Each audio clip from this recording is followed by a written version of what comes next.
foster dog, Cooper. There's a lot of different things he doesn't know, and so today we're going to teach him a play stay.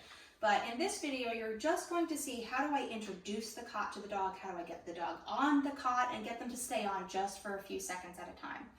So first what I'm going to do is make sure the dog is comfortable getting on and off the cot. I might take the leash and guide them on gently, lure them with a treat, Cooper. But I'm not going to use the word just yet, yes. I'm going to reward even if they just put 2 paws on. Oh, he went all the way on. Good boy. Free. Good job. If your dog doesn't already have a release cue like free, that might be something that you'll have to practice. So here we're going to use that leash every time I release him. I'm going to put a little bit of pressure on his collar so that he comes off of the cot. Guide him on again. Yes, good boy. Free. Very good. Let's try one more time, making sure he's comfortable getting on. Yes, good boy. Free. Now that he's comfortable, I'm going to start making the association that this is called place. If you notice, I hadn't used the word yet. So once all 4 of his paws are on, I'm going to say place, and then I'm going to mark and reward.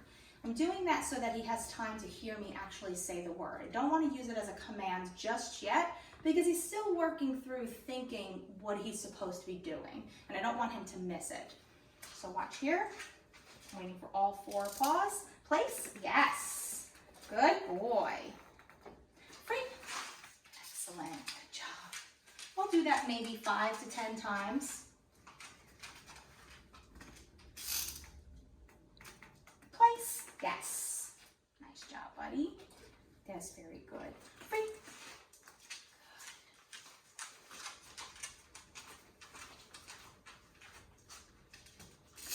Place. Yes. Nice job, buddy.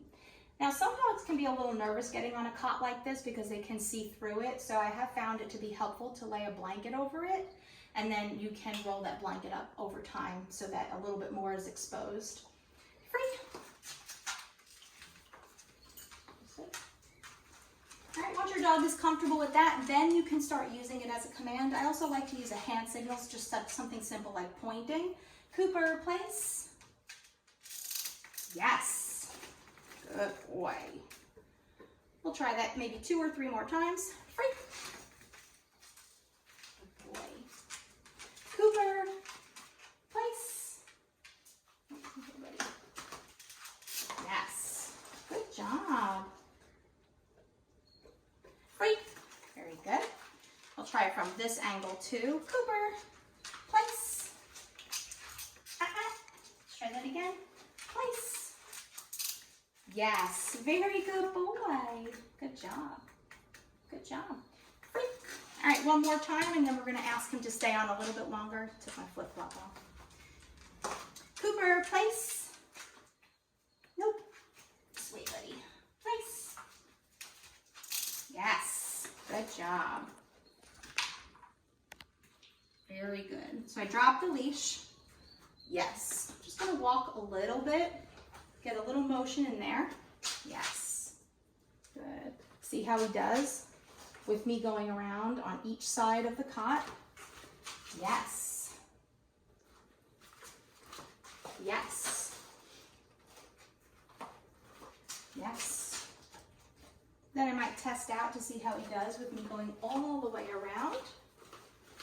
Yes. Now I'm going to grab his leash. I want to make sure he doesn't think this is the signal to break. So I'm going to take my time. Yes. You can mark and reward a couple of times. You can mark and reward once, or you could just simply wait. We don't want them to think that when you grab this leash that they should break. So don't release them as soon as the leash is in your hands. Wait a few seconds. Free. Very good boy. Now if you notice when I release him, I am not giving him any food or reward for that, maybe just some verbal praise. I don't want to build any value in him breaking. I want him to know what he did was correct, but that release is really not a command.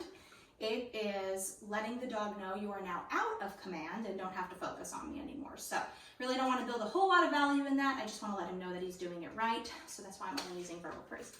Okay, ready? Place. forepaws. He's kind of a big dog. Yes. Yeah. That's good. I'm going to drop the leash. Yes. Make sure he doesn't think anything about that. I want him to know that the leash has nothing to do with this process. I'm going to add a little bit more distance. Yes. Good job, buddy. Might go the other way. Yes. Grab the leash, wait a few seconds. Yes. Good. And even though he's doing really well, I don't want to push it and make him stay on for like 10 minutes right now, because if I'm doing that, then I'm not releasing him often, and that release is just as important as the rest of the activity. So make sure that you don't get into the habit of feeling like, my dog's doing so great, let him stay on just a few more minutes. If you're practicing for 10 minutes, make sure your dog is being released at least 5 times. It could even be more. Free. And that's it. Look out for the next video to see what part 2 would be. Bye.